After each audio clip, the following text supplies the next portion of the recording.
Chair, I very much welcome the opportunity to discuss this legislation here in the House today, and it's very timely indeed.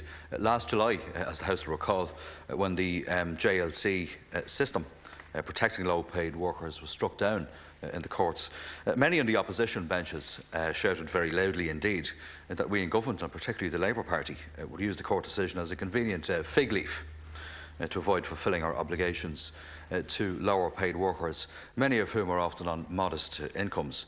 And the appearance and the content of the bill clearly gives a lie to those claims. I'm happy to be able to say that the High Court case, successfully brought by John Grace Fried Chicken, won't have the devastating effect on workers' rights that was initially feared. Why is this? I'll tell you why. It's because we as a government have responded very quickly and very effectively to the vacuum created as a consequence of the court judgment. Fast food, as we all know, may be bad for our health and it may clog up our arteries, but it shouldn't be allowed to clog up the essential rights of lower paid workers and their conditions and their right to fair pay. To some extent, in fact, it could be argued that this case may have helped the situation. Why do I say that? I say that for the following reasons. We all knew, Minister, that unions, employers, members of this House, employees, that the ERO-REA system did need reform, but there were widely differing and distinctive views in terms of the argument on how to do that best. Some of the agendas that were peddled around the place in recent months were openly hostile to working people and represented, I think, a naked desire to drive down wages down to the lowest level possible and trample on hard-won rights at work and decent pay, albeit modest pay. The court decision, I think, resulting in the scrapping of the system proved in some ways an unexpected boon, and that instead of trying to adjust existing schemes and generate sort of make-do piecemeal agreements, we were able to start from a blank canvas to create a system that would protect workers and, as well, it's in fairness, not to tie employers into a whole pile of bureaucratic and administrative nightmares that we have all come across. I'm aware that IBEC, for example, and others have spoken out against this bill, calling it, I quote, misguided and unnecessary. Now, Chair, to be honest, when I hear the shrill cries and screams from some of those who peddle this view that we live in an economy and not a society, I sleep much easier at night knowing that we must still be doing a good job to protect those vulnerable workers who are governed by this legislation. Under this legislation, the number of JLCs has been reduced to 6, making them also critically easier to understand and implement. Workers will, I think, have a clearer understanding, while the maintenance and tracking of the agreement will be less onerous for employees. And under the provisions of the bill, all current JLC workers will be protected in the new structure as recommended by the Duffy-Walsh report published last year. And I regard this as very positive.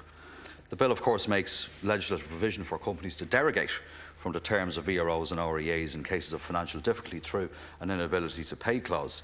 But critically, I believe that the protections afforded to the workers in this legislation and in relation to that particular clause are very robust indeed. And I'm happy that the Labour Court will be very closely involved in this process. That gives us all this sufficient protection. And legislation to permit the JLCs to set 3 adult rates, a basic rate and 2 supplementary minimum rates to reflect varying levels of service and experience will address many concerns that have been brought forward also. And this will substantially reduce the number of different rates applying across all EROs, while acknowledging centrally that the freedom of JLCs to establish 2 higher rates for experienced employees is also very important. Measures such as the requirement by unions and employers to develop a protocol or a statutory code of practice in relation to overtime and the obligation for comprehensive and ongoing reviews of the scope of each individual remaining JLCs makes a lot of sense in a fast-changing environment and responds to some of the points made in the Feeney judgment. The continued recognition, and this is important, of Sunday as not just another working day is very welcome indeed, and I believe that the rights of workers in relation to Sunday working will be very firmly protected by a new code of practice on Sunday working to be devised by the Labour Relations Commission. This will be similar to the existing 1998 code of practice on Sunday working in the retail trade, and I think we need to learn some lessons in terms of how that was implemented, or in some cases not implemented. Labour Court involvement in adjudication procedures for new ERO proposals is also a very positive step. But fundamentally, in light of everything that's gone before, particularly in recent months since the Feeney judgment, we haven't thrown out the baby with the bathwater either. Whilst the judgment essentially struck out the old system of protections that were in place for a long number of years, we've ensured, I think, that the best principles and the philosophy of equity, fairness and essential rights of workers in certain very fluid sectors of the economy to have their often modest wages, as I said earlier, protected, underpins this legislation. The vultures, Minister, may very well be circling to pick holes in this legislation. And I would venture they probably have the metaphorical car running outside in an effort to whisk it over to the courts to have it challenged at the earliest opportunity. But I am confident, given the work that has gone into this legislation in recent months, that the proposed laws that we are debating here today are as robust and as vigorous as they can be in terms of withstanding any challenge that may come. Could I, in conclusion, pay tribute to Jobs Minister Richard Bruton, to departmental officials and to many others who have been engaged in this process, which I have been centrally involved myself, that we have a very positive outcome in relation to this process. We've put a lot of work into this bill, as you will be aware, Minister, and I look forward to its enactment as early as possible. The positive engagement with the Minister in recent months has been an example, I think, of coalition government working at its very best, working to resolve what are obvious differences, obvious philosophical differences and practical differences which emerged at an early stage of the process.